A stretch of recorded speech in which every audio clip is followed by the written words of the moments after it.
Hey guys, welcome back to the AJ Analysis channel. First live stream of the week, and straight away we've got a problem with the green screen. Let's sort that out. First live stream of the week. I hope you guys are well. Welcome back to the channel. Good to see you guys in chat. I will get to that shortly. Today, pretty simple. Manchester United versus Nottingham Forest. Tactical thoughts, tactical preview. Our thoughts going into the game. Let me just move the mic a little bit. Sorry about that noise. That's going to be awful for you guys. But welcome back to the stream. How is everybody doing? Get in the chat and let me know how your week has been going and how you're feeling about Manchester United. I believe this is the first time we have spoken on stream since the weekend, since the Fulham game. So, of course, we can have a little bit of a fallout from that game, thoughts on what went on there. But a big one, looking ahead to Forest. We've got a few things to go through today. We've got the tactical board as usual, tactical approach which United can use. That starting 11 is going to have to change though. But also, we've got some clips we can look at from Forest this season. I've been doing my research, as you would expect. Also, how it went last time, some tactical issues which United faced last time out against Forest. And then also some of Ten Hag's quotes from his press conference yesterday.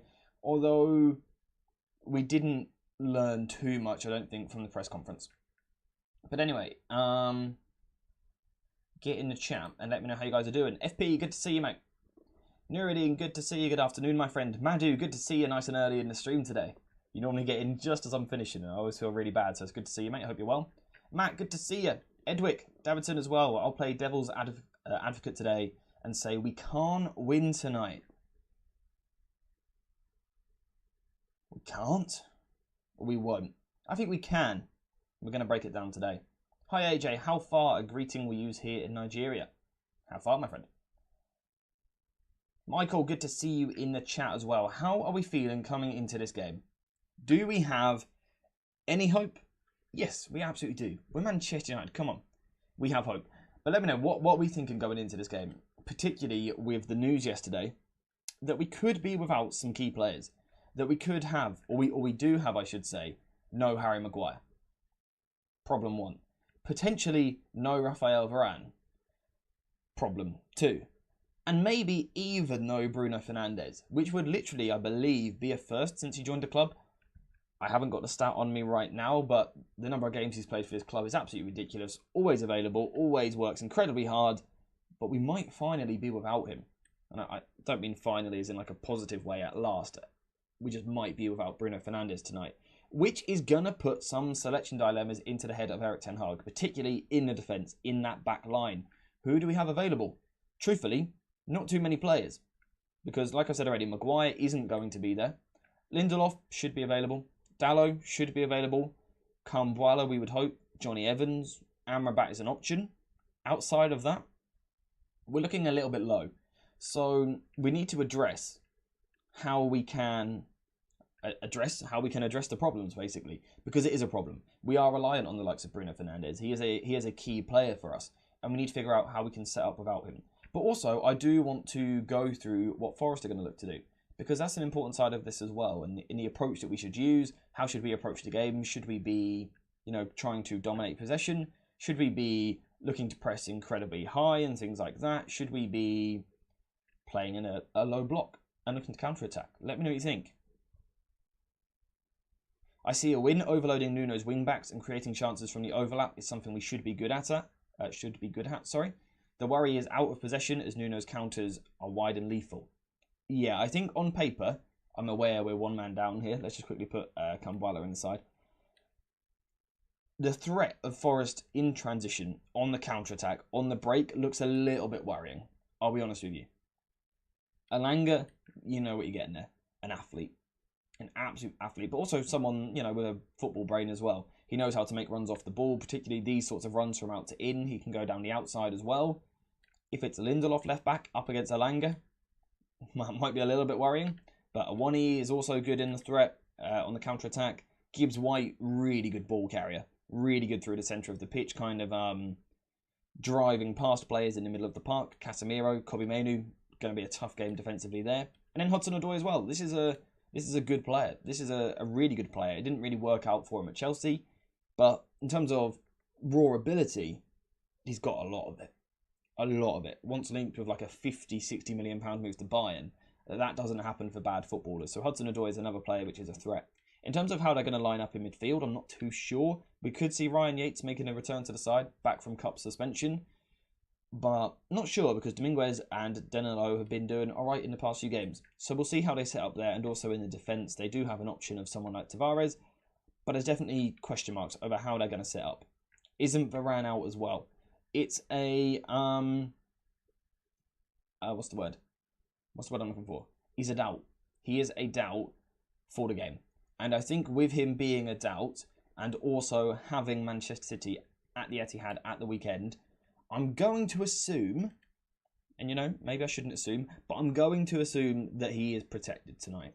I would guess. As long as we have basically 4 other fit defenders, I would expect Raphael Varane to be protected simply for the long term. So that's another area we need to address.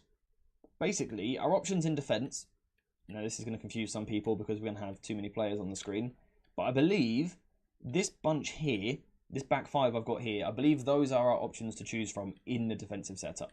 So, yeah. We're not exactly stacked with players right now, but we can make something work, I'm sure of it. Hey AJ, how's it going, mate? Not bad at all, thank you, David. Thank you very much for asking. Greatly appreciate it. Hope you're well as well, my friend. Hope you've been having a good week. Swede on Swede action, Elanga versus Lindelof. It would be worrying. Really, really, really worrying. Elanga versus Lindelof. Ouch. Ouch. Alex, good to see you, mate. Hope you're well. Good to see you in the stream, my friend. The solution all along, the 5-2-3-1. This is why I'm a tactical genius. This is why you guys subscribe to the channel. Is Fernandes available? Again, we don't know. He's a doubt. I could see Bruno being risked a little bit more. In the case of Raphael Varane, he's a player who's had a lot of injury troubles in his career, and even just this season. So I think if there's any risk with Varane, I think he gets protected. You know, if there's any doubt over Varane, I think we protect him for the sake of the fact that he has that injury record. With Bruno Fernandes, the fact that he doesn't have that injury record, and he is such a key part of our side, I could see Ten Hag taking a gamble, because we've seen it before. Someone like Luke Shaw the other week, Lisandro Martinez at the start of the season, pre-season even. I could see us maybe gambling with the fitness of Bruno Fernandes, but I'm not too sure. I'm not too sure. How would you set United up if Bruno isn't available? It's a really good question, simply because it's never something we've really had to consider. Bruno Fernandes is just always an option. He's always available. So this isn't something that naturally I've put too much thought into in recent weeks. But hopefully, with the help of you guys, we can get to the bottom of that in this stream. Dallo and Kambwala as the fullbacks, definitely an option. Can we say now we are a couple of good signings away from a good team of Erik Ten Hag? So why don't we turn into a countering team for now to grind results like he did last year? Possible. It's definitely a possible solution. Sacrificing that short-term style for short-term results in the hope that then long-term he gets more of a chance next season. Possibly. I'm worried how Ten Hag will set up with Bruno doubtful, Varane doubtful, no Maguire, no Lisandro Martinez, who then plays as a centre-back. Like I said, I think these guys here are our options. These 5 I've got in the box here, plus of course Onana as well. Could we see Bayindir play in the Cup? Is that an option? Not in defence, of course. Could he play in goal? I think it's unlikely, but he might do. Fernandes is more overused. I'm glad I stopped reading that. I'll read this part. He deserves the rest, but we're going to suffer. I'll use that part of it. Gamble when we have the derby at the weekend. Ditto with Casemiro on 4 yellow cards. Yeah, I don't know. I could see Ten Hag gambling with Bruno. I think he might. I think we might, simply because this is our last chance of a trophy. That is our last chance of a trophy. So I could see Bruno being gambled with. Like I said, Varane, I just don't see it happening because of his previous problems. Bruno, I could see Ten Hag taking that gamble. I probably wouldn't, personally. But I think it's a really big few days for Ten Hag. Because, of course, he's got an injury hit squad. Absolutely. Like, this squad is decimated by injuries at the moment and players unavailable for various reasons.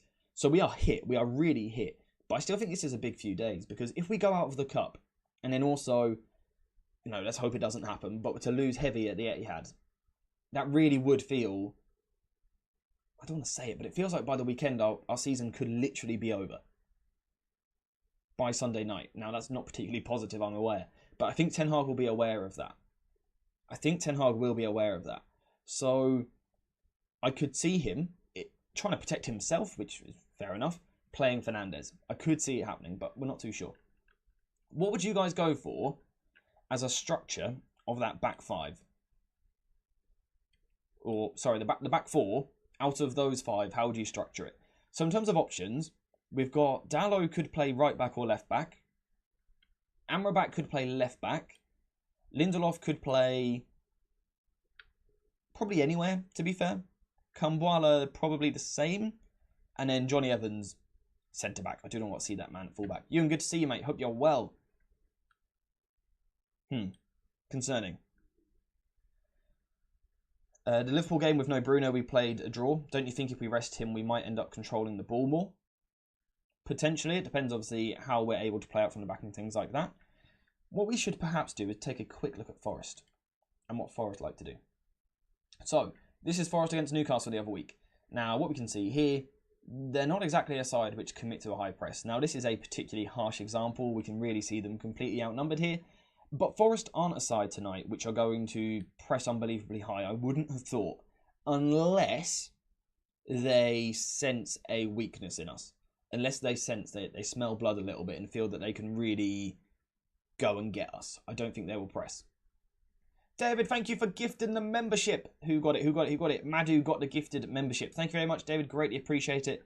Guys, make sure to spam some green love hearts in the chat to say thank you very much to David. Greatly appreciated. And Madhu, enjoy the perks of now being a member, mate. Spam your new emojis in the chat and enjoy them. Hopefully that popped up there. I think the membership did, but not the gifted, which I maybe need to fix. I maybe need to fix that. Alex, good to see you. Kevin, good to see you. So Kevin is saying that he would go with Onana in goal, Dalot left back, Evans left centre-back, Lindelof right centre-back, Kumbuala right back. Don't mind that solution. Anyway, quickly cover Forest. Thank you very much again, David, for the gifted membership. Forest aren't a side which will massively press. So, you know, if we're going to get away with a game where, when, you know, some teams, when we don't have Lissandro Martinez, when we don't have Luke Shaw, some teams are going to go after us and really punish us for that. A City, a Liverpool, someone like that. I'm not sure Forest will do that, which will play into our hands a little bit. So in terms of if we want to start off with a positive, that is a slight positive. Forest are unlikely, emphasis on unlikely, they are unlikely to really high press for 90 minutes, which at least kind of gives us a base where we might be able to get the ball and we might be able to play out from the back, and we should be able to therefore have spells where we can have some possession. Okay? And I think another one of the reasons why they might do this is because simply the threat they have in transition. I've got the feeling that what Forest are going to do, if we go to a tactical board real quick, I think what Forest are going to do is let us have the ball. And that might be quite smart by them, but I think they're going to let us have the ball because naturally when we have the ball, we're going to move up the pitch. Again, we don't know what the defence is going to be, but we're going to move up the pitch when we have the ball. I think Forest will let us do that, I think. But what will happen here is they know that if they win the ball back in any of these areas, whether that be deep in the defence, in the back four, in the midfield, they know that they can hit us really hard because, as we've spoken about a lot this week, but in general this season, our defence is likely to drop off and our midfield is likely to lack mobility. So I think this will be the game plan of Forest. Let us play out from the back, draw us onto them a little bit, and then look to win the ball and play in transition. So that is definitely something we need to consider. But in terms of can we play out from the back, hopefully that won't be a massive concern in this game. Moving on from that, how will Forest set up in terms of, you know, how will they look to defend? Normally, in a sort of passive 4-2-3-1 shape, like this. Now, it's a little bit off-centre on this occasion, but the striker here will then move into this position here. We can see they are a 3 and a 1. Not a bad structure to use at all, but against a side like us, who recently have built possession with a 3-2, we could find ourselves with a spare man. You can see that our Newcastle, have that in this game here. Newcastle are building with a back 3. Trippier in this game inverted quite a lot into midfield, like what Diogo Dalot might do, alongside Guimaraes. And this 3-2 shape from Newcastle did give them the overload against Forest, which might be something that we can look to do as well, in terms of looking to get on the ball and try and almost ease the nerves a little bit, take the pressure off ourselves a little bit, just get on the ball. Again, I think the Forest crowd is going to be good. So I think we might have opportunities to do this. We've got another example of this, I believe, here. Again, we can see them even clearer here in that 3-1 shape. So we've got 3 Newcastle players at the back, then 2 Newcastle players in the midfield, whereas Forest are a 3 and then a 1. So what this is going to do is it does mean if we were to go to that sort of shape with perhaps someone like Dalot inverting alongside whoever it may be, there is the option and certainly the potential for us to overload the first phase. And I think that's a good sign. I think that is a good thing. Again, if we are starting off with the positives of the game and what we might see, I think this would be a good thing for the side. The fact that Forest will probably be in this 3-1 shape like this, we should, on paper, have the extra player. So that can be a positive for us. The problem was last time we played Forest, we didn't have the extra player. So if we look at this again, right, look at the Forest shape. So you've got that 1 up front and you've got 3 in behind. So you've got a 10-2 wingers and a striker. Now what we done last time was this. Now you can see this was a particularly interesting starting 11. Johnny Evans and Varane at centre-back. We had Dalot at left-back, Wan-Bissaka right-back, Kobbie Mainoo and Eriksen and Bruno Fernandes in midfield, Rashford up front, Garnacho left, Anthony right. So it wasn't a good side last time we played Forest either. But what you can see, number 37 there, Kobbie Mainoo, the poor fella was really isolated. Really, really isolated. And this meant that in that particular game, because of naturally how Forest set up, we literally played into their hands, because you can see they can use their 3-1 shape, but they can pin down Kobbie. Whereas against Newcastle, they couldn't pin down specific players because Newcastle had the extra man. Let me just get that sorted like that.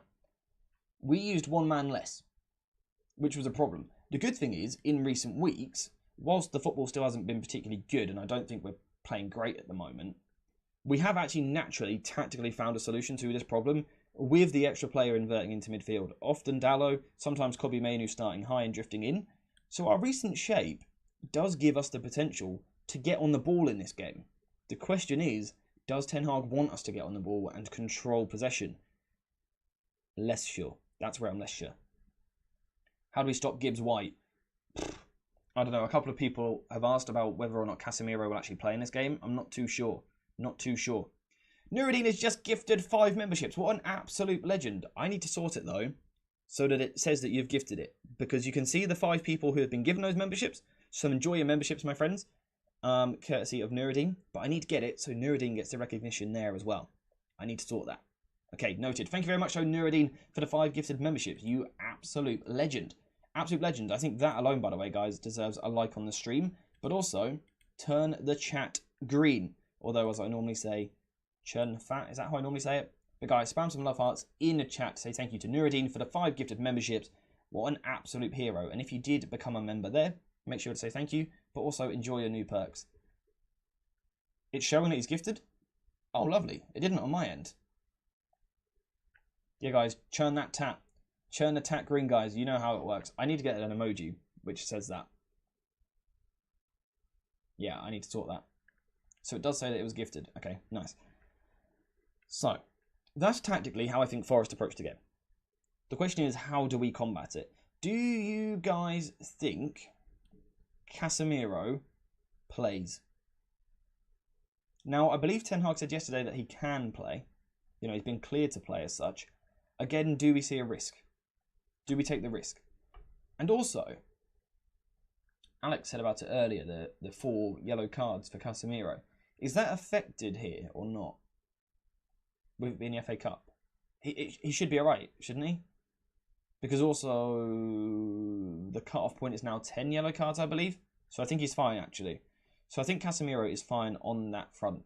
Alex has just gifted another 5 memberships. Alex, thank you so much. Again, I need to sort it so it says it there. But Alex, with the 5 gifted memberships, guys, see if you see your name there. If you see your name there, that means you got gifted a membership by Alex. Thank you very much, Alex. Greatly appreciated. Guys, I've done it again. Turn the chat green. Why is that so difficult for me to say? Get some love hearts in the chat. Say thank you very much to Alex. Absolute legend. Greatly appreciated. Good to have you in the live today, my friend. And thank you very much for those gifted memberships. Again, guys, make sure to leave a like on the stream as well while you're here. One day, I'm going to learn how to say, turn the chat green. Turn the chat green. It's easy. It's easy. Absolute legends. Thank you very much, Alex and Nuruddin. Casemiro, does he get risked tonight? Maybe we can do a poll on this to figure out your guys' thoughts. Do you reckon he starts or not? Churn the turn. You're welcome, AJ. Keep up the great work. Thank you very much, my friend. Greatly appreciated. Greatly appreciated. Forest embarrassed us in December by simply late running through our defence for a cutback. We are terrible at tracking runners. This might be perhaps the first thing we need to address in this game. How do we stop the defensive problems? I think what we often do with these tactical previews is focus on the in-possession side of things. You know, how we can build up in a certain shape, how we can overload key areas of the pitch, certain rotations I'd like to see, yada yada. But today, particularly with recent problems, we might just need to focus on the defensive side to start off with. That might be the more important thing here. I think we should play Kobbie Mainoo at right back and Dalot left back, Amrabat and Casemiro in the middle. I like the idea of that. I like that you are thinking outside of the box with that sort of idea. My only concern is, you know, should we really be moving Kobbie? Because he's doing so well in midfield. For a young player, is it a good thing to be moving him about into a different position? Your video regarding the issues with our rest defence was really good. Thank you very much. I'm glad you enjoyed it, my friend. We need mobility in our back line. So that would suggest Kumbuala is absolutely an option. Did I see a comment on Johnny Evans earlier as well, I believe? Where was it? I've lost it now. I think it was Alex who said it, but I can't see it now. Surely Evans would play left centre-back in that build-up, the central position.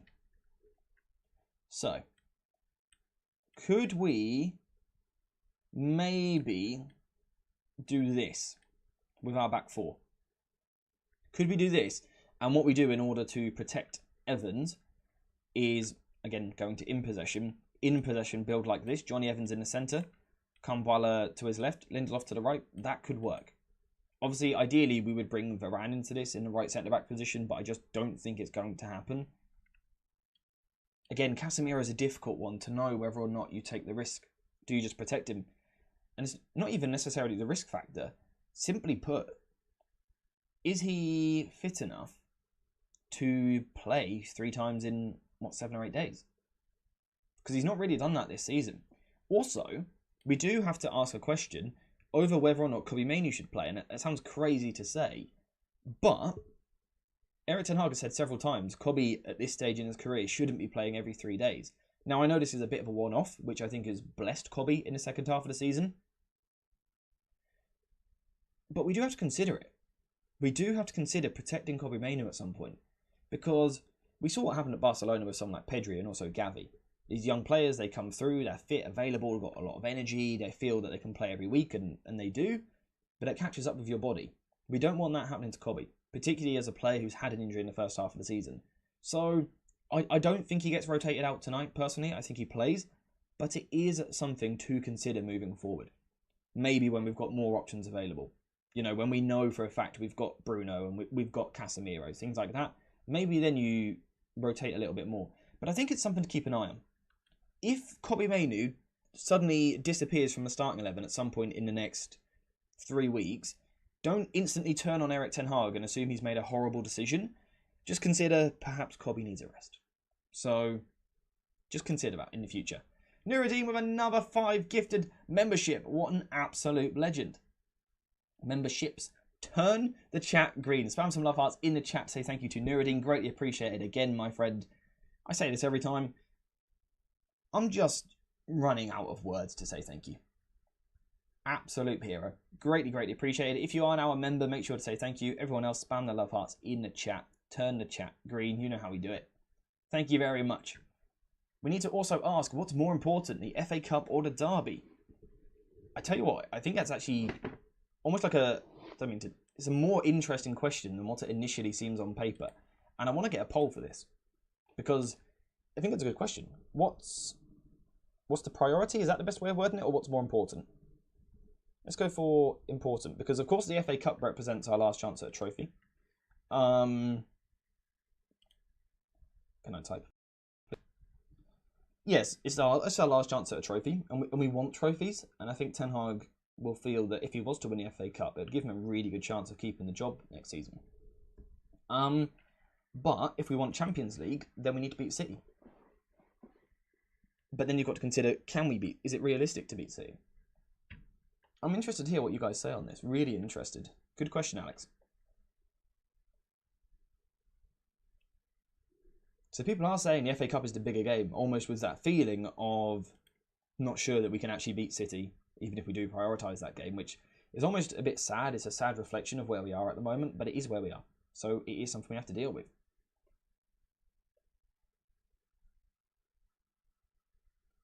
FA Cup, CPA about one game when we can win some silverware. Who's left in the FA Cup still then? I can't get it up on screen right now. Who are the big teams still in it? City went through last night. Liverpool play tonight, they're still in it. Chelsea play tonight, they're still in it. Which of the other big sides are still in here?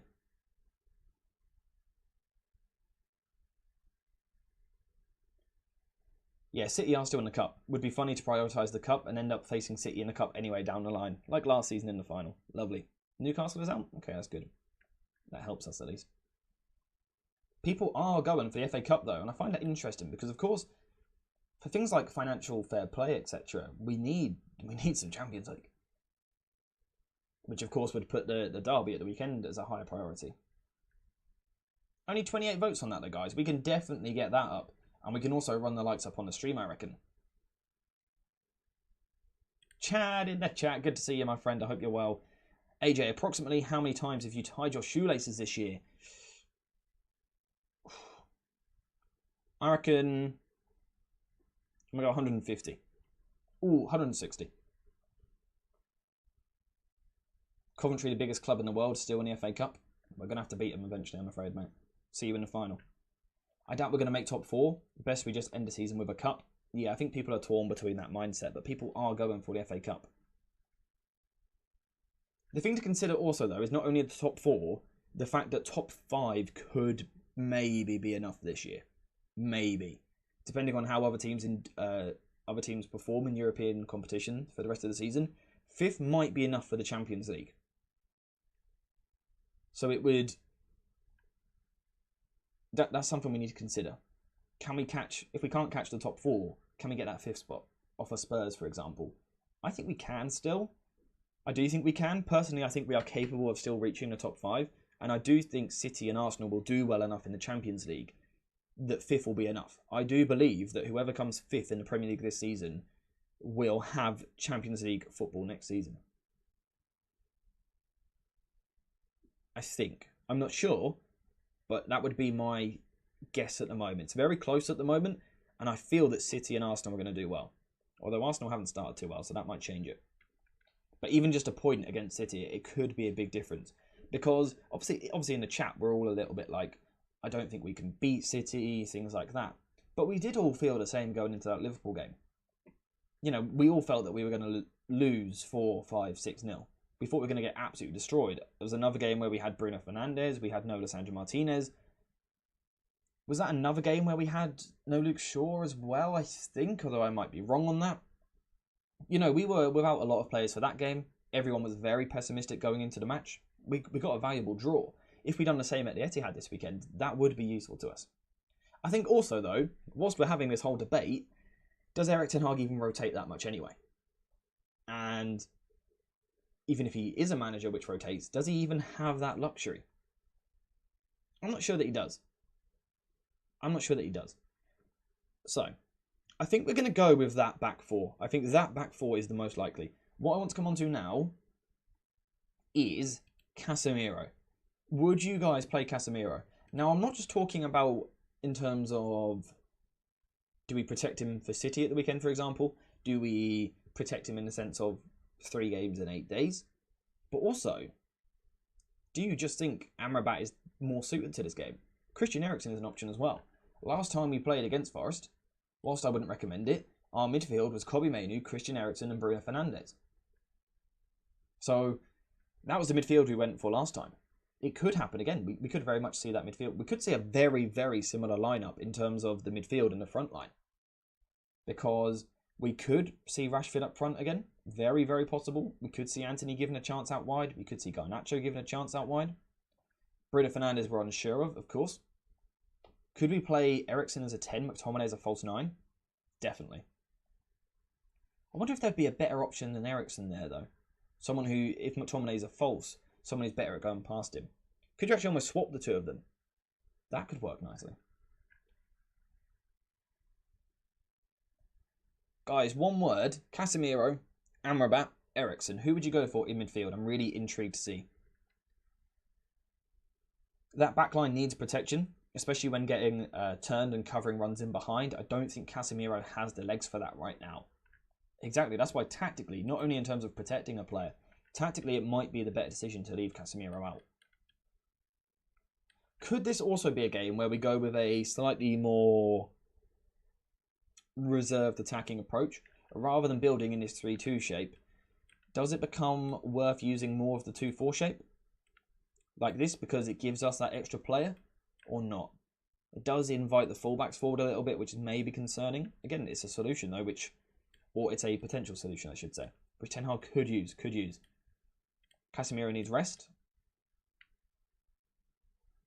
I think you guys are mostly siding with Amrabat here, so I'm going to put Amrabat into the team for now. Now, for me personally, I've got quite a strong opinion on the front three, and I want to hear your guys' thoughts on this as well. We'll come to Bruno shortly, because I think that is a complete spanner in the works, so we'll come to that shortly. In terms of the front three, what would you guys go for? But not only in terms of personnel, how you set them up. Because I found it weird at the weekend. What Ten Hag went for, I didn't completely understand his reasoning, I have to be honest with you. Now, potentially, he thought it's going to be a transitional game against Fulham. So Rashford up front allows us to keep him high, get him behind, things like that.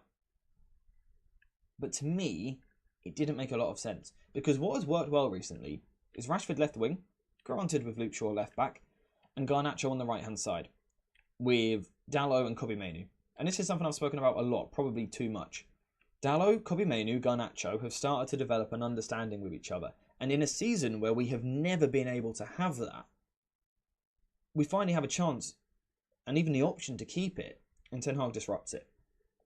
I found that a really odd decision. A really, really peculiar decision.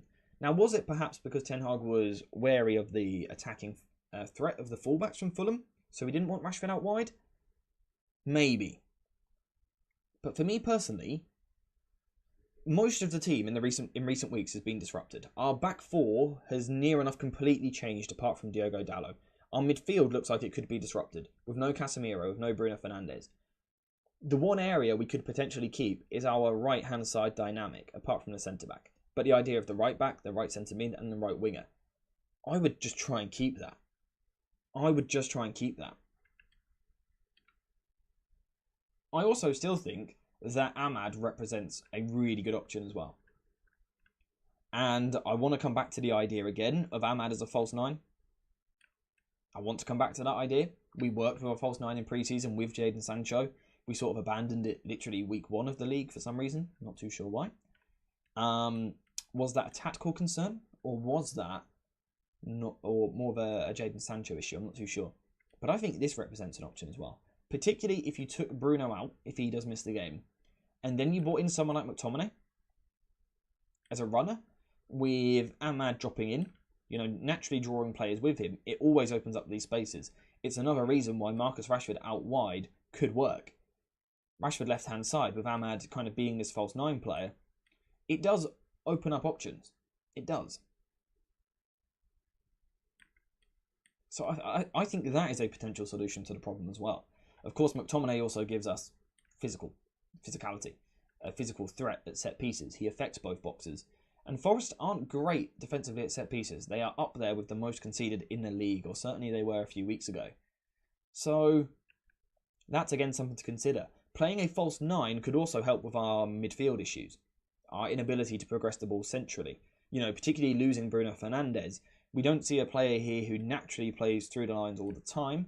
Having someone like Ahmad creating that overload, maybe it could work. I'm not saying it's the best solution, But I think it's an option. What I would not do though, is play Marcus Rashford up front and Garnacho on the other wing. I just wouldn't do it.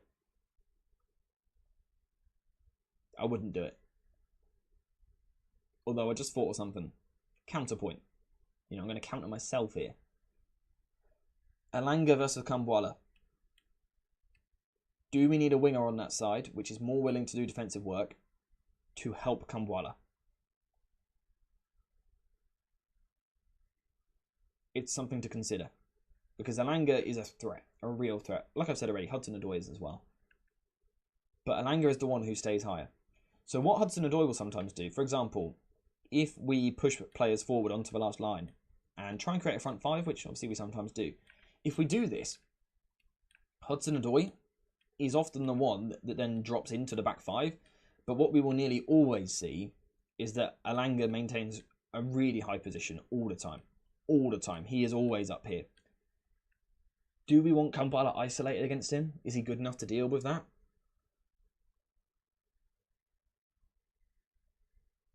Are we potentially better off moving, so setting our defence up like this to keep Dalot against Elanga? Is that better? The issue with this would then be Dalot would probably invert from fullback, and now we've got Elanga against Evans. Eesh.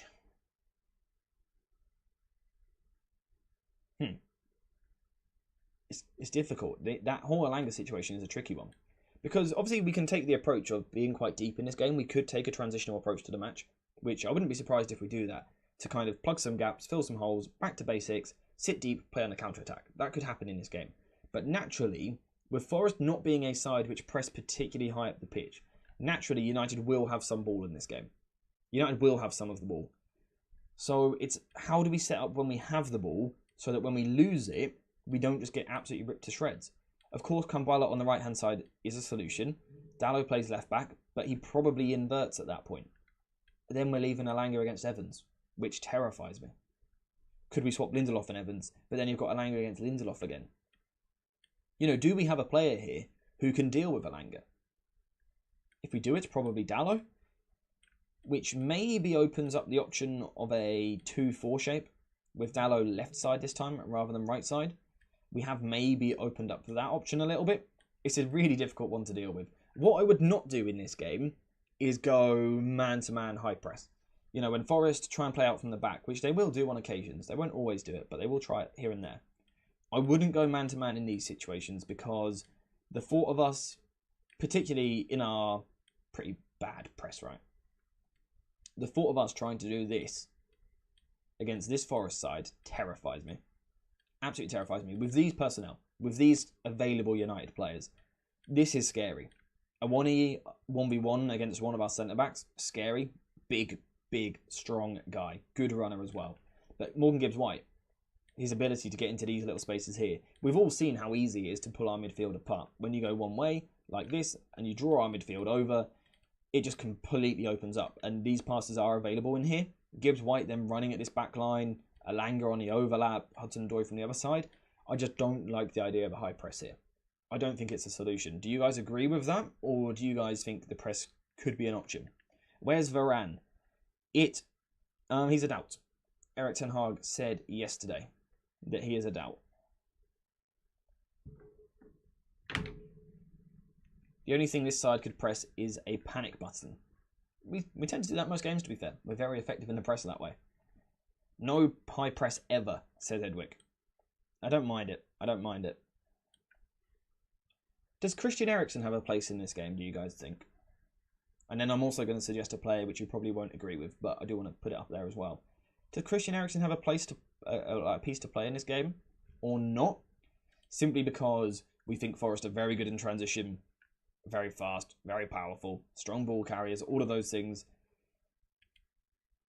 Can Eriksen play this game, or is he just going to get completely overrun? Would it be a bad idea to try the teenage left-back we've been hearing about? Of course, talking about Harry Amas. I don't know if he's with the squad. I don't know if someone can confirm that. I think it would be... I don't know if it would be great for his career to be thrown into this sort of game where United are in a bit of a bad way, quite a poor environment, a team which is in tatters. I don't know if it'd be a great environment to bring him into. He might be up to it, but he's a very young player. Is this where you want to bring him in? Probably not. I think realistically, for him, it would be much better for him to make his debut at Old Trafford in a fitter side. So he is an option, but I think it's unlikely. If there's no high press, then Eriksen could help. Depends how much possession we have. That's a good point. If we don't press, obviously the spaces are less, which means there's less demand to cover a lot of ground, so maybe he could play a role in that aspect. I think what I will say is, if Amrabat doesn't play today, especially if Casemiro doesn't play, there's no way we keep him in the summer. Amrabat, that is. There's no way we turn it into a permanent deal. Because there have been games recently where I have felt that he could have done a job, that he, could have played a role for us. He could have been quite important. I feel like certain game states have suited him here and there. I don't think, if he doesn't play tonight, I do not think he will stay this summer. So that will be interesting to kind of see, particularly with Ten Hag, where his head at is a little bit. I will prefer we press very high and aggressive, connecting both fullbacks to the press. It is an option. For example, McTominay could push into a front two with Ahmad. Something like this. Or what we could see is McTominay dropping deep into midfield. One of our wingers goes round like this, and say the fullback plays high and aggressive, like you said there, connecting, like so. The problem with that is you're just leaving us in really vulnerable man versus man situations. Can Amrabat deal with Gibbs White in a man-to-man? Not sure. Lindelof against Awoniyi, or probably Evans in that case. But Lindelof, Hudson-Odoi, I'm not too sure. AJ, 3-2-3-2 shape. 3-2-3-2. What sort of personnel would you be looking for in each position? Are you playing 3 defenders there, or is that still 4 defenders? Is it a 5th defender? Why can't we try 4-box-2? It's like a 4-2-2 a little bit. McTominay as the number 10 box crasher. 4 midfielders can only make us more solid. Backline also is more protected. Lindelof versus Hudson-Odoi, the bloodbath. Yeah, I would think so. Eriksen to start, then Bruno towards the end of the game when we're inevitably chasing a win. I could see that happening. Eriksen as a 10 is another solution as well. What did I want to read? There was a comment I want to read there. Well, I did read it. The 4-box-2. Depends, again, how you want to line that up. What sort of players do you want in each position? Is a diamond an option?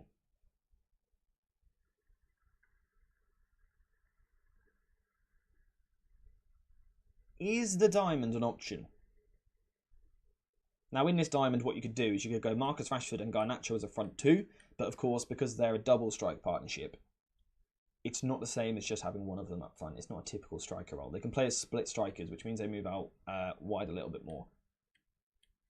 Could we see... Let me try and cook something here. Let's say Casemiro is unavailable as well, although I think he's available, but I'm not sure. Could something like this work? Could this have some effect on him? Particularly if we don't apply pressure too high. Or is this too much ground for Eriksen to cover? What if we now do this? That would allow McTominay to get out and help whoever our left back is in that situation. Are we a man down here? Nope, Kambal's over here. Potentially. So Nuruddin for his, 3-2-3-2 shape, said Kambala, Evans and Lindelof as a back 3. Then Amrabat and Kobbie Mainoo as a double pivot. Garnacho, Rashford, Ahmad, and then McTominay and Forsum. Wow, that is front foot aggressive. Could it work? The concern, again, would probably be Elanga and Hudson-Odoi out wide, I think, with that structure. The lack of natural fullback in that side for us would be a little bit concerning. I ain't scared of no sitter. 2 right. Bobby the Bob, good to see you, mate. Hope you're well. Good to see you in the chat. Eric Ten Hag cooking up the most spacious 4-0-0-5-1. Let him cook, let him cook. Do you guys think this could work or not? Could he use this? McTominay out wide is not utilising his box crashing talent. Yeah, but we're not using him as a wide midfielder here. We're using him quite narrow and compact in a diamond. Although I do understand your point. The problem is I'm terrified of putting Eriksen here. Okay, so could we therefore hope Casemiro is available and do something which looks more like this? Really keep Casemiro's role simple of sit in front of our defence here and make sure they're never outnumbered, which they shouldn't be because we're 3v2 between the centre-backs and Casemiro. Does Amrabat now have the legs to get out here and do this job? McTominay as this box crasher through the middle. Although his box crashing is coming, but who's actually putting the crosses into the box? You can see, guys, I'm trying to think the solutions with you because it is a difficult one to address. Since Forest play on the counter a 2 versus 1 on Elanga with a wide centre back and a 6 shouldn't be impossible. Yeah, who did you have on the left side of that double 6? Who did you have on the left side of it again, Nuruddin? Mainu. No. I've lost your message. Yeah, Mainu. Mainu Kambala? Mainu Lindelof, sorry, against Elanga? Possibly. I don't know, personally I would just be terrified of that Elanga threat still. If you want Scotty to be useful, you need Eriksen. He's the only one with creativity without Mount or Bruno. Yeah, also a fair point.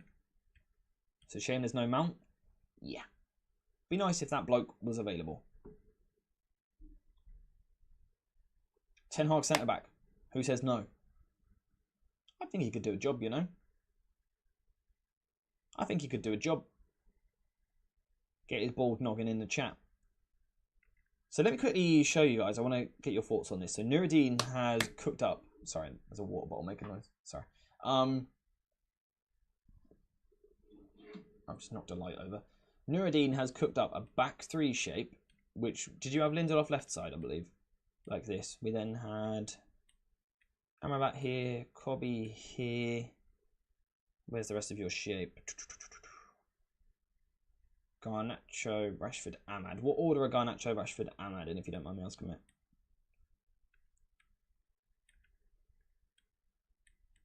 I feel like I've got too many players here. So does that mean you've left out Dallo? Let me just sort this light real quick. There you go, we're good. AJ up front. To be honest, I'm fairly quick, but I'm not a bagsman. Put me in midfield. Put me in that 10 position. I might do something, but Lindelof against Elanga. Lindelof versus Elanga. From the left, Rashford, Ahmad, Garnacho up top, McTominay and Forson. So people, Nuruddin, are worried here. Lindelof versus Elanga, basically.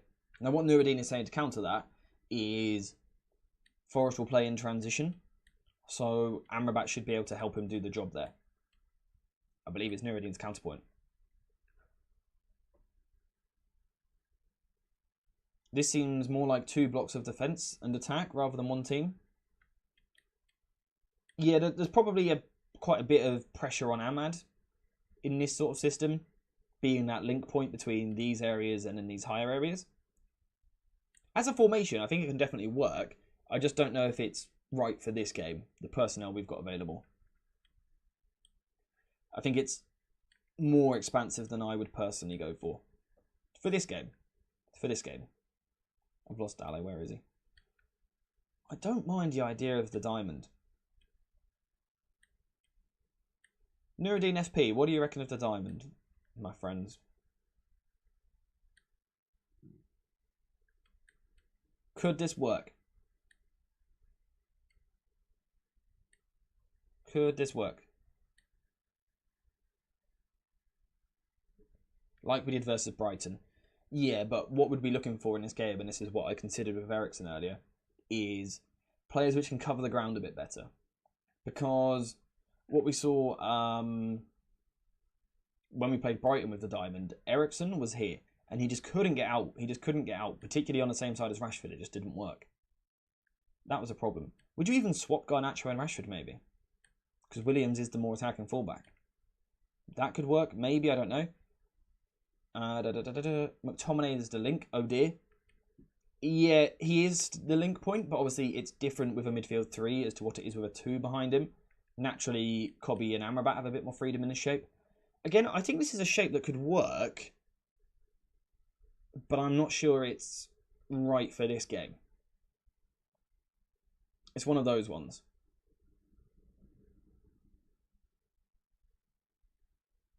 Okay, so with that stuff being said, we've kind of said maybe what we would go for. What do you guys feel Ten Hag will go for?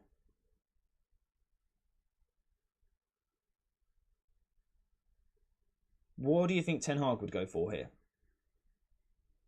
Diamond works on paper, but I don't think the available players can execute it. Yeah, I think that's where I'm at, and I think it's the same with that Nuruddin shape.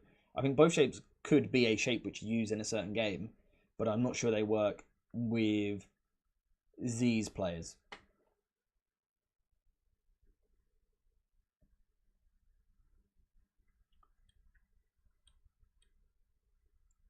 Yeah, let's go for what we think Ten Hag will do. Because we need to consider that as well. We need to prepare ourselves for what we're probably going to have to watch tonight, which I'm not sure. I'm not convinced it's going to be a great watch, I'll be honest with you. I don't think tonight is the night we see football which changes everyone's opinions of Ten Hag. I'll put it like that. I don't think tonight is the night where suddenly everything is all sunshine and rainbows. I don't think that happens today. Edwick returning with his Lindelof versus Elanga bloodbath comment. I agree. I think it could be a long day for Lindelof, but I agree that I could see it happening. I'm not confident with Kambala playing on the left-hand side. Ten Hag would play his game simple, so you think he'd play him on the right. Nuruddin's saying that Ten Hag in possession will be a 3-2 build-up and a messy jumble for the rest of the field. Maybe, you know, this can get us somewhere. Obviously, we need to go back to a more normal team here. Does Anthony have a chance in this game? I think instinct will say no to you. We'll instantly go, nope, nope, nope, nope, nope. But he is a player who does bring a little bit of retention. He is a player which slows the game down, which of course in certain scenarios is really frustrating. In other scenarios, it's beneficial to be a retention-based winger. You know, someone where basically you just play with almost your back to play. Every time you get the ball, you open your body up and come back inside. It could be an option. Could be an option. Anthony false 9. Interesting concept. I see Garnacho left, Rashford up front, and Anthony right wing. If I had to guess Ten Hag's 11 right now, if there's no Fernandes or Varane, I think this is my best guess. I'm just trying not to sneeze right now. Allergies, love them. I've got a feeling Ten Hag might go for this because he's also hinted a couple of times in recent press conferences about Anthony and things like that. Obviously, Forson's got a chance. Ahmad's got a chance. I don't know that we have any other wide options, really, do we? Are there any academy players would you think would be pushing for this or not?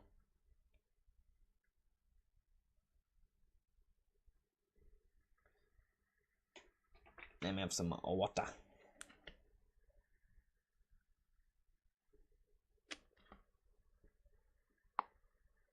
Anthony did play versus Forest last time out and had a stinker.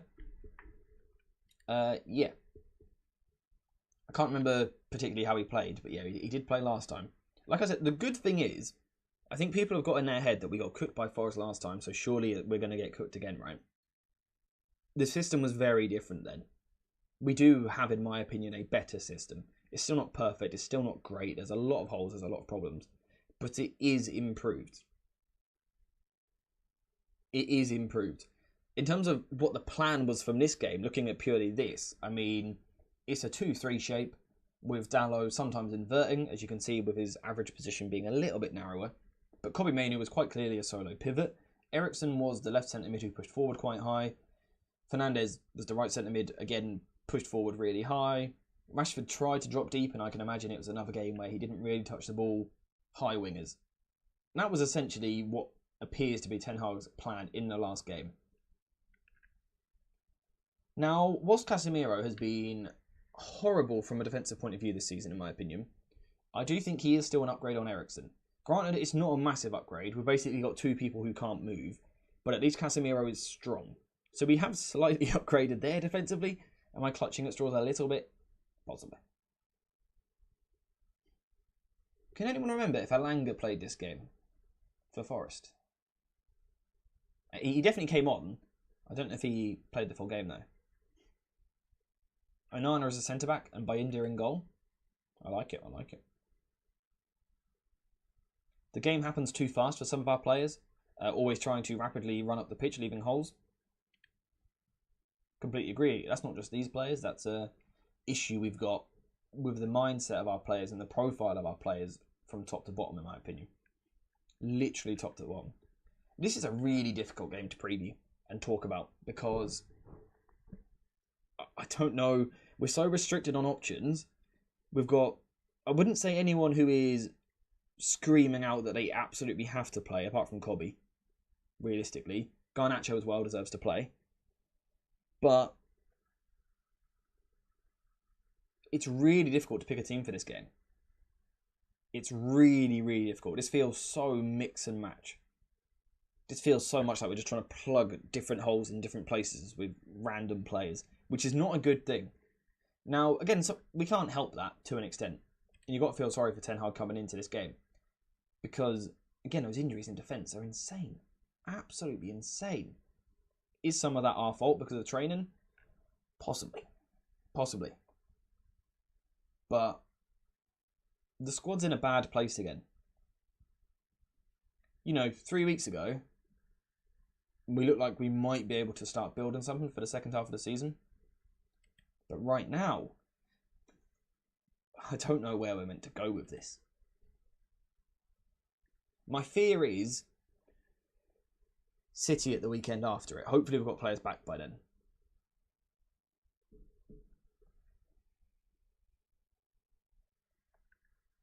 You can have the greatest tactics ever, but if your players are bad, your game is bad.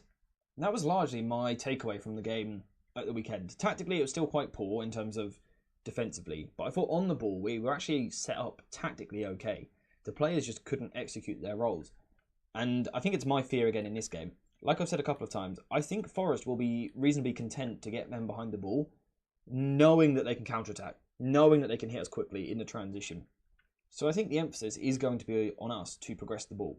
Now again, naturally, tactically, we do have the extra player in the build-up phase, which suggests you should be able to move the ball forward.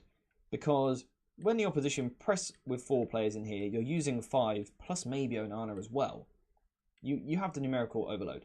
And particularly as the ball comes over, Forest will occasionally, but not always, use that as the trigger to press.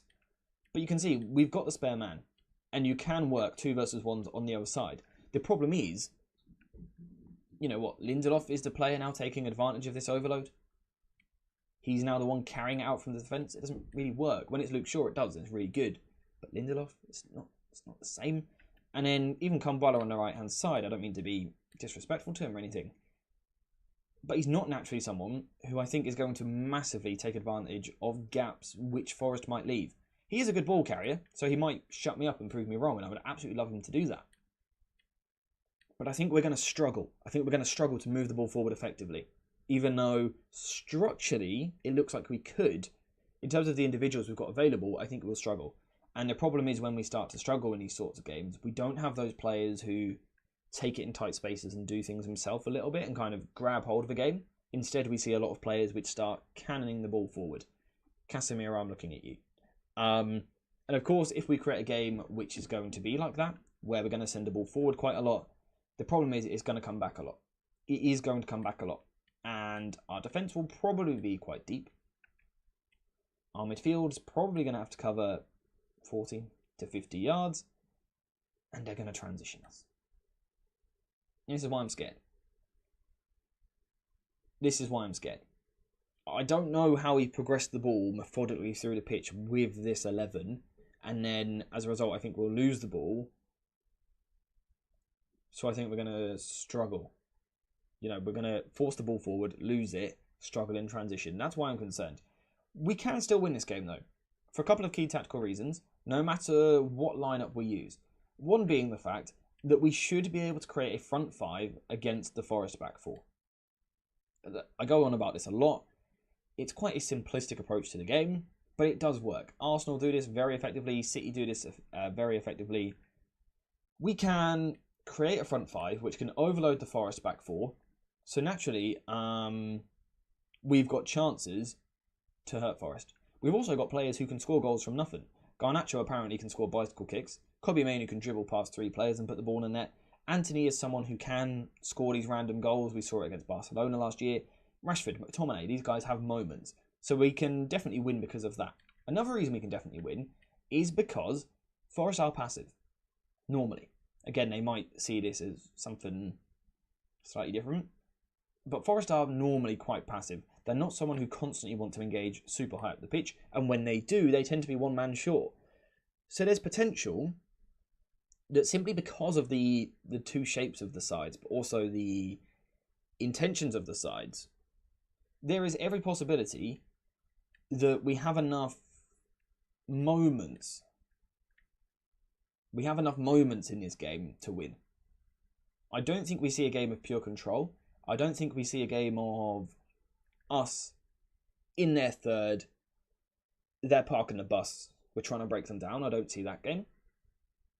But over 90 minutes, there's a chance we just have enough moments. Because again, tactically, there will be spells where we have a little bit of control.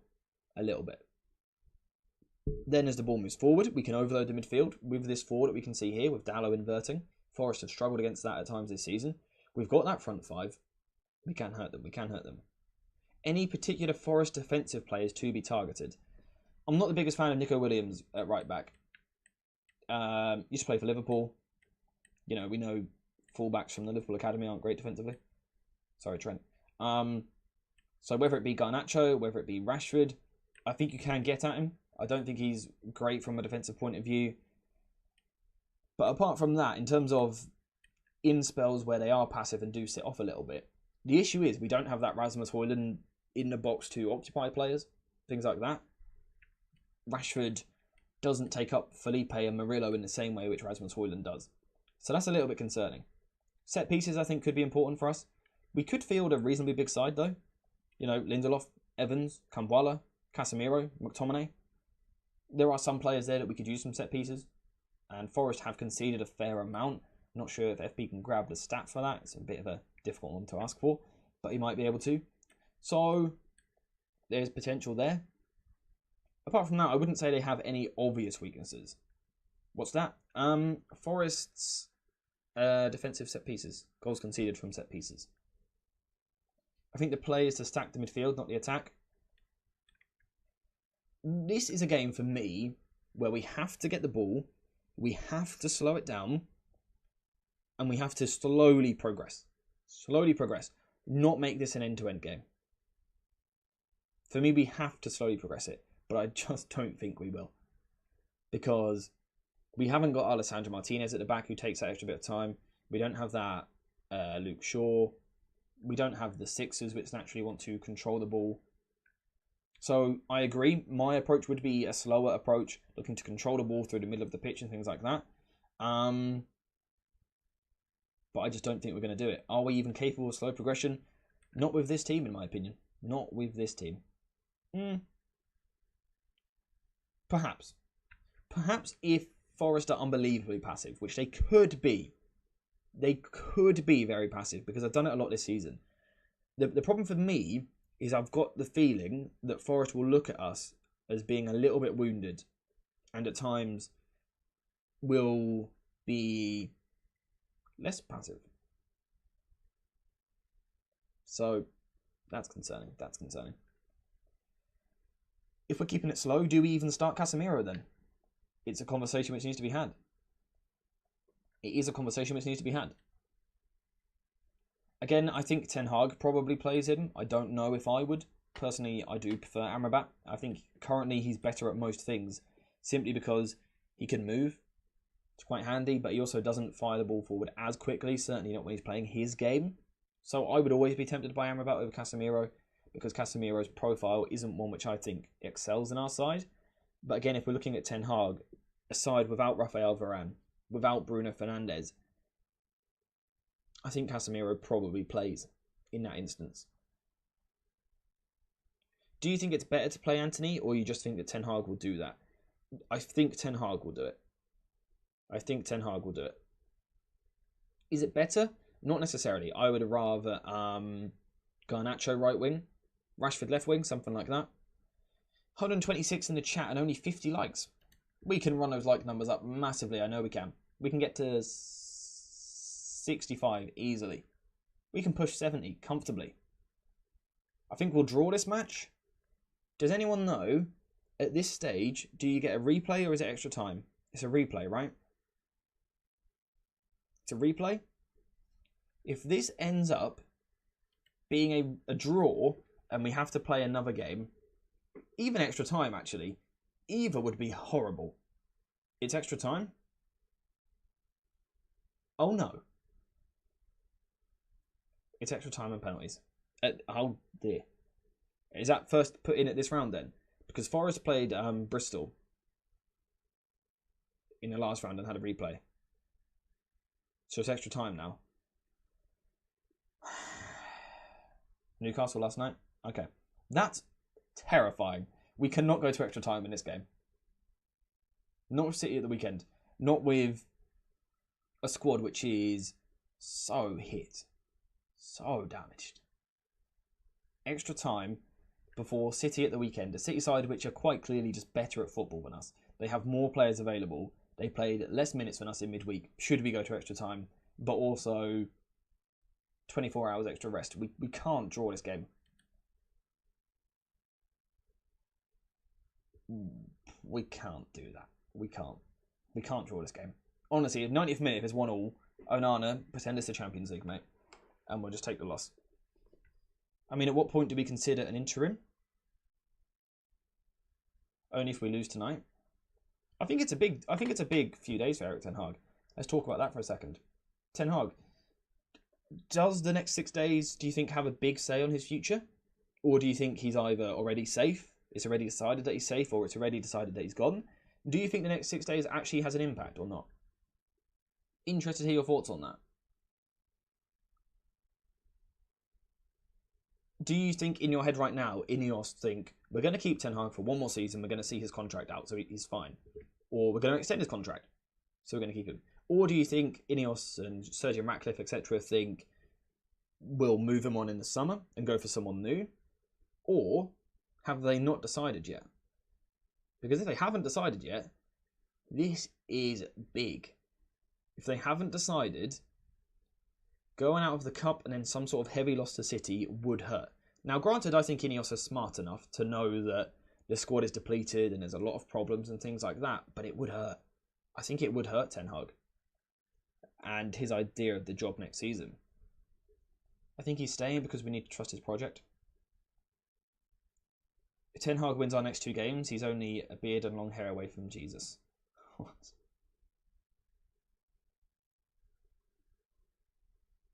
Don't think United can afford to sack Ten Hag, as in financially, or as in it would be a bad decision too. Have Ineos already made their mind up? I don't know. I really don't know. I don't know if Ten Hag's performances now till the end of the season have much effect or not. Because like I said, they might have made their mind up that 1, we're getting rid in the summer, or 2, we're definitely keeping him in the summer. So it might be kind of irrelevant. There's a chance though, if they're still undecided, every match counts for something big for Ten Hag. If they're still undecided. Interesting thing to think about. Financially, you couldn't afford to sack him? Possibly. If we lose against Forest and City, he's gone.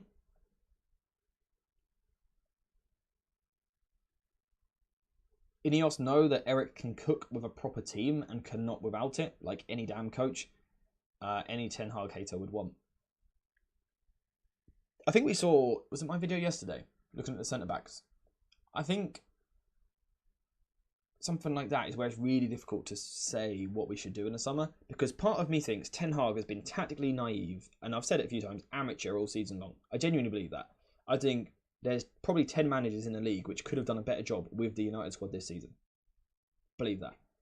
But at the same time, I do believe that should he have, two physical, athletic centre-backs, or Lisandro Martinez fit for a full season, a new six and things like that, I do think tactically he could do very well next season. I don't think the current squad fits what he wants to do. Therefore, in my opinion, he should have changed this season, done something different to protect us. But it makes me constantly in the back of my head, every time I try to doubt him, I do think I saw what he done at Ajax. And I know that, or I think that with different players, different profiles, he can do a better job. That's where I find myself stuck. I think the performances matter more than the results in terms of his future for the next two or three games. Yeah, I think that's fair to say as well.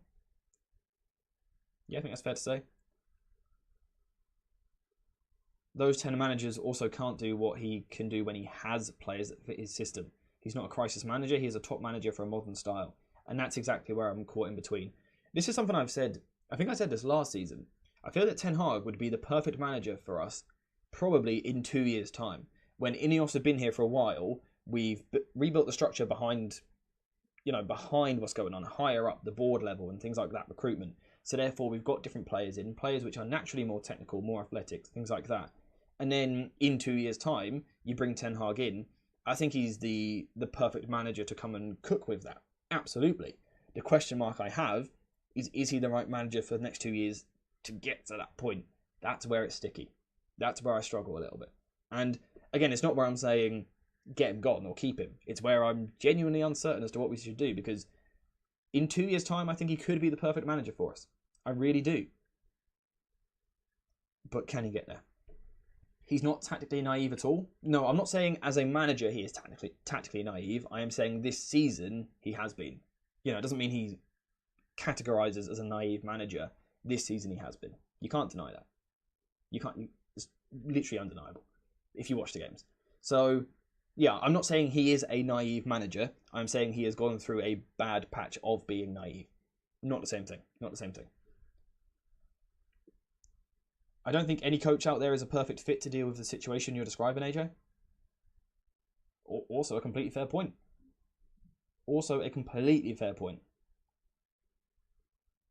This is the thing. I think there's managers which could do better with what we've got currently, but I don't know if there's managers which could do better with what we might have in 2 or 3 years. This is where it's so difficult. We just have to be patient and ride it out. Yeah, I think that's where we're at. I don't think he's done enough to uplift the squad and performances through the harsh conditions. He's a manager that needs things to be just right enough for a club that has had struggles like us. Exactly the point again. And we are going to have some of those struggles over the next couple of seasons. We are, because Ineos coming in doesn't fix everything. It takes time. And we are going to have those problems for a couple of years, which again is where you question, is Ten Hag the right man? I'm not sure if he is. I don't know. I really don't know. How is it not naive to use a high press with deep centre-backs? Yeah, exactly. That sort of thing is tactically naive. Now, fortunately, it's not something which Ten Hag has done throughout his career. So he's not a naive manager. As a person, he's not tactically naive. However, he has gone through a patch this season where he has been. But that's not... He's a human. That happens. It's no different to a footballer goes through a bad patch of making poor decisions. Perhaps Ten Hag has done the same thing. Reaching for short-term success at times. As a result, he has tactically been naive at times, but I'm not saying that means he's going to be tactically naive for the next 5 years. He could be the best manager in the world in 5 years' time. Absolutely, he could be. Genuinely, he could. Eric is the man. He's a specialist, not a jack of all trades, and yet he's still doing a decent job with a beep team. Possibly. If he's gone this summer, I can see Bayern taking him. Yeah, and I can see him doing well. I can see him doing well at another club. He's only got very slow centre-backs. They have to stay back. Yeah, again, just clarify on that. No issue with that. It's perfectly fine to have deep centre-backs. That's not naive. That's logical when you've got fairly slow centre-backs. The naive part is then having other players so high. That's what I'm getting at here. Again, I'm not criticising Ten Hag. You know, it's okay to say he's gone through a bad patch. I'm allowed to say that because he has. But again, next season he might be great. We'll see. We'll see. I think tonight could be big for him, though. I think an FA Cup under his belt would be big. Because you can throw whatever you want at him, but he can go in 2 seasons where I didn't get the players that I wanted, and I worked with an awful board and awful people around me, an awful football club, ultimately. I still won 2 trophies in an era where we are seeing some of the best teams English football's seen. The Liverpools, the Cities, the Arsenals, things like that. This could be big for him. An FA Cup, like I said, an FA Cup and a Carabao Cup in his first 2 seasons in that environment would be huge. Would be huge. And he can sit there and go, you can criticise my style or whatever, but at the end of the day, I won 2 trophies through our roughest patch. Imagine what I can do when we're good. When we're a good football club. So I think it would be big for him to try and win a trophy. It's why I would like to see us quite strong tonight. Yeah, I'm scared of City on Sunday, but to be honest, I'm scared of that game anyway. I think we should attack this game tonight. I want us to go out there. I want us to be as strong as we can be, obviously, whilst protecting the players we need to protect and things like that. But I think it's a big night for us. I do think it's a big night for us. I'm not overly optimistic about performance level. But I want a result. I really want a result tonight. I really do. My honest belief is that he needs to pick his system and stick to it. Same way he set up at Ajax. The problem is it's difficult to do with the players, which again is where we're stuck at the moment. Nuruddin. What an absolute legend. He has just gifted another 5 of you memberships. So another 5 gifted memberships from Nuruddin. Thank you very much, Nuruddin. Greatly, greatly appreciated. Guys, you know the drill. Churn, I said it on purpose this time, the tat green. Spam some love hearts in the chat. Say thank you to Nuruddin. Greatly appreciated as always, my friend. That is now 20 gifted memberships. No, 21 gifted memberships we've had today. 21 gifted memberships in today's stream, which is absolutely incredible. And we're now also up 74 likes. Okay, I reckon we can push 80. We can get to 80 for sure. Thank you very much, Noding. Greatly appreciated. Glazers out. I would like to make a Glazers out emoji still. I need to get to that. I need to do that.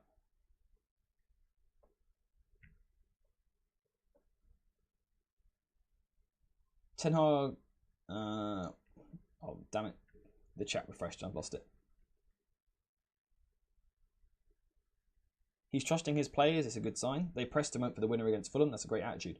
Yeah, again, to confirm, I got no issue with going for that winner the other day. I thought we were going to go on to win. Once we had equalised, the way the game was set up, I thought we would go on to win. And that's the right thing to do. We should try and win those games. Absolutely. You're spot on.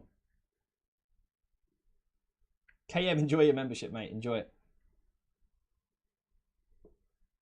Your 2nd month of membership, I believe that blue badge means as well, which is lovely to see. Opinions of Mourinho coming back. For me personally, no thank you. It's just not tactically the direction I want us to go in. But some might want it, but it's not for me personally. Stuart saying, do you need a best friend, Nuruddin? I'm available. I like it.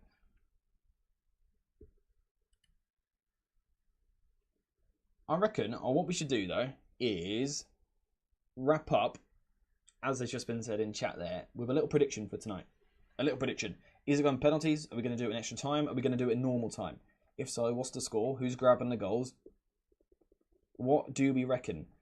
I'm not sure if I'll be live tonight before the game. Normally, I'm live before kickoff. But I can't guarantee it today. I can't guarantee it. I'll let you know on Discord. We hadn't even linked the Discord today. The Discord is in the description of the stream. If you want to join Discord, recommend it. Good fun. That is where I will let you know whether or not I'm streaming tonight. Again, I'm not sure if I will be. Normally I do, but tonight I'm not sure. With the right recruitment, I can see Ten Hag challenging in 2 years. Me as well. Me as well. Who else do we think is winning today? What are the other games? 1-0 with an Elanga winner. I'm going to take that membership away from you in a minute. I'm kidding, by the way, just confirm. For those of you that don't get my sarcasm. Win, lose, or draw, Glazers out. I like it. Matt, by the way, has just linked Discord. Cheers, Matt. Appreciate it. If you want to join the Discord, like I said, I recommend it. It's good. Very active at the moment, especially the members channel. If you are a member on here, you can DM me on Discord. And I can get you access to some exclusive channels and stuff, and also exclusive content coming soon. Scrape through on penalties, says Alex. Onana the hero. That'd be a long night, all the way to the shoots out. 2-1 after extra time, says FP. David saying 2-1 with Garnacho and McTominay scoring the goals. I like that. This is 2-1 in some fashion, just don't know who. Normal time, 1-0 United, says Nuruddin. I like it, I like it. Before we wrap up, smash the like button. Agreed. Who's confirmed injured? The confirmed one is Harry Maguire. And then there's doubts over Varane and Bruno Fernandes. On top of all the other injuries, so of course, Mount, Højlund, Malacia, Sandro Martinez, Luke Shaw, all of those guys. Onana 7 saves, 1-0 United in the last 15 minutes of normal time. And now that is a specific prediction, which I'm a big fan of. I like it. We're on 82 likes, by the way, guys. Thank you very much. 1-0 win. Fred parachutes onto the pitch and scores a bicycle kick from his own half. Would the FA let it stand? I reckon they would. I reckon they would. Let's push it to 90 likes. 7 people. There's 30 of you which haven't liked it, so you could do it. You could do it. 4-1 says Snicky with the Rashford masterclass. Yes, please. Yes, please. Because I've had enough of these rumours that he doesn't like the manager and stuff like that. Shut up. Let him cook. I think if we can put Ahmad or Anthony in that centre forward spot, we can have the wingers and fullbacks make the same runs and same setup with minor tweaks as long as they work hard up top. Yeah, I always like the idea of a false 9. Just because of that space it creates for runners with Rashford, Garnacho, etc. Højlund already has 13 goals and 2 assists. Next season he is firing, I'm telling you. 25 in all competitions next season, I reckon. I'm manifesting it. The FA would let it stand for the plot. Yeah, it'd be bad of them not to, wouldn't it, really? Will Bayindir be here next season, backup goalkeeper? I don't know. I don't know. Have been talks that he could be moving away from the club, which would be a bit of a shame. Never really given his opportunity as of yet. Who knows? Maybe he plays tonight. Maybe? I think it's unlikely. 1-0 Kambwala header. I like it. Let's not vacate the space between defence and midfield and we'll be good. Good message to end on. I like that a lot. I like that a lot. Anyone else want to quickly get any last minute score predictions or anything like that in the chat, then quickly do so before we leave. Also, quickly leave a like on the stream. It helps a lot. I know I go on about it a lot, but it does really help. Like, a lot. A lot. And it costs you nothing. Just a click or a tap. It's not even much energy, really, is it? Just so if you could leave a like, it would be great. This team will play a high line without Maguire and Varane? Possibly, possibly. Cobby Screamer 1-0. Yes, please. And that's where I'm ending the stream. Thank you guys for watching. Hope you have enjoyed it. Thank you to everyone who has been in here. We've had, I think, a total of around 1,000 people at different times. Averaging about 100 people the whole time, which has been great. 86 likes, greatly appreciated. Now up to 87. Lots of gifted memberships as well, which I really do appreciate as always. Thank you to you guys which got involved in the poll as well. And the normal chatter in the chat. Enjoyed it as always. Thank you very much for watching. I'm not sure if I'll be live tonight, but I'll let you know on Discord. Apart from that, we are finished. So, thank you guys. And I'll see you in the next one.